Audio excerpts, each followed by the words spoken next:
So with these opening remarks, I present before you the monetary policy statement of today. Hi అండి, నేను మీ విజయ్ కర్ణం. ఒక quick update.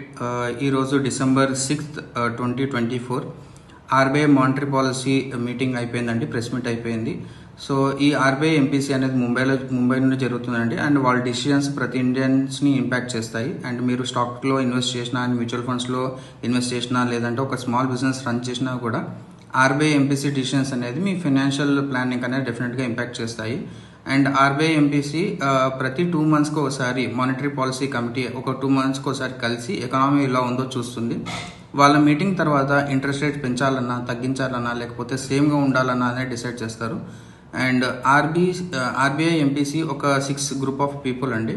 దాంట్లో 3 members వచ్చేసి RBI నుంచి ఉంటారు, అండ్ మరో 3 members వచ్చేసి గవర్నమెంట్ అపాయింట్ చేసిన వాళ్ళు ఉంటారు. ఈ 3 members ఆర్బీఐలో ఉన్న వాళ్ళు బ్యాంకింగ్ సిస్టమ్కి కంప్లీట్గా హెడ్గా ఉంటారనమాట. అండ్ ఇండియాలో డబ్బు లోన్స్ ఎలా ఉండాలి, లోన్ స్ట్రక్చర్స్ ఎలా ఉండాలి, అంటే కార్పొరేట్స్కి లోన్ ఇంట్రెస్ట్ రేట్ ఎలా ఉండదు అనేది ఈ మీటింగ్ వల్ల డిసైడ్ అవుతుందండి. లోన్స్ చీప్ అవ్వడం అంటే ఇంట్రెస్ట్ రేట్ తగ్గడం అంటే కంపెనీస్కి ఎక్కువ డెట్ వాళ్ళు తీసుకునే యాక్సెసిబిలిటీ పెరుగుతుందండి. అప్పుడే స్టాక్ మార్కెట్ ప్రైజెస్ కూడా పెరుగుతాయి.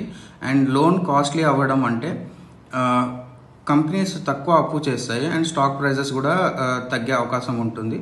అండ్ మ్యూచువల్ ఫండ్స్కి కూడా ఇంపాక్ట్ ఉంటుంది, ఎస్పెషల్లీ డెట్ ఫండ్స్, బికాస్ వాటి రిటర్న్స్, ఇంట్రెస్ట్ రేట్స్ వీటి మీద డిపెండ్స్ అయి ఉంటాయి. అండ్ మనకి 4 major అప్డేట్స్ అండి ఈ ప్రెస్ మీట్లో.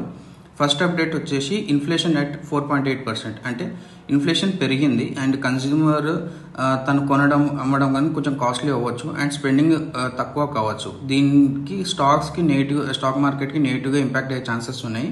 ఎస్పెషల్లీ కన్స్యూమర్ బేస్డ్ బిజినెస్ అంటే ఎఫ్ఎంసీజీ బిజినెస్ కానీ, లేకపోతే రెగ్యులర్గా ఎక్కువ మనము కమోడిటీస్కి రిలేటెడ్ కానీ వాటికి రిలేటెడ్ ఎక్కువ ఇంపాక్ట్ అయ్యే ఛాన్సెస్ ఉంది. అండ్ మ్యూచువల్ ఫండ్స్లో కూడా డెట్ ఫండ్కి కూడా ఇంపాక్ట్ ఉంటుంది, ఎందుకంటే ఎక్కువ ఇన్ఫ్లేషన్ ఉంటే ఇంట్రెస్ట్ రేట్స్ కూడా పెరిగిపోతాయి. అండ్ నెక్స్ట్ అప్డేట్ వచ్చేసి రెపో రేట్ అట్ 6.6% ఉందండి. రెపో రేట్ అన్చేంజ్ కావడం వల్ల స్టెబిలిటీ మెయింటైన్ చేస్తుంటుంది స్టాక్ మార్కెట్లో.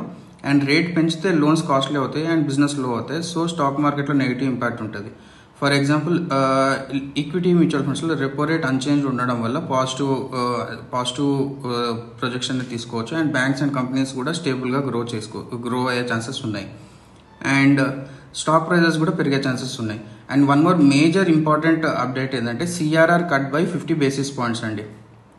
సిఆర్ఆర్ కట్ చేసి అంటే మనకి ఈ సిఆర్ఆర్ అంటే మనకి అమౌంట్ కార్పొరేట్స్కి అంటే ఎప్పుడైతే బ్యాంక్ కొంచెం మెయింటైన్ చేసేది ఉంటుందో దాన్ని తక్కువ చేశారు అనమాట. 50 basis pointsకి తక్కువ చేశారు, మినిమం బ్యాలెన్స్ లాగా మీరు తక్కువ చేశారు. దానివల్ల 1.16 lakh crores ఎక్కువగా మార్కెట్లోకి ఇన్ఫ్యూజ్ అవుతాయి అనమాట. బ్యాంక్స్ ఇప్పుడు మోర్ ఫండ్స్ ఇచ్చి కంపెనీస్కి ఈజీగా వాళ్ళు ఎక్కువ లోన్స్ తీసుకోవడానికి ఛాన్సెస్ ఉంటాయి. స్టాక్ మార్కెట్లో దీనివల్ల ఫాస్టర్ గ్రోత్ రేట్ ఉంటుంది, అండ్ స్టాక్స్ పెరిగే ఛాన్సెస్ కూడా ఉంటాయి.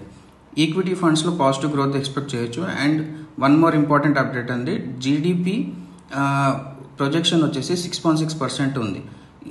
ఇంతకుముందు 7.2% ఎక్స్పెక్ట్ చేశారు, కాకపోతే ఇప్పుడు 6.6%కి పడిపోయింది.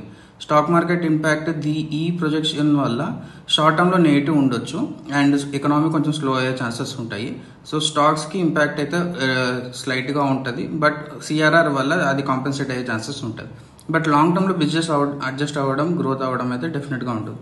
ఓవరాల్గా మనం కంప్లీట్గా పాజిటివ్స్ చూసుకుంటే CRR cut is the biggest advantage, and repo rate is stability. అంటే ఎక్కువ వాలిటిలిటీ కాకుండా రెపో రేట్ కాపాడే ఛాన్సెస్ ఉన్నాయి. అండ్ కంట్రోల్డ్ ఇన్ఫ్లేషన్ ఎక్కువ కాన్ఫిడెన్స్ ఇచ్చే ఛాన్సెస్ ఉన్నాయండి బిజినెస్కి. అండ్ నెగిటివ్స్ వచ్చేసి జీడిపి గ్రోత్ రేట్ అనేది తగ్గడం, and inflation rising, short term డిక్లైన్కి ఛాన్సెస్ ఉన్నాయండి. ఎకనామిక్ స్లో డౌన్ అయ్యడానికి ఛాన్సెస్ ఉన్నాయి. Thank you.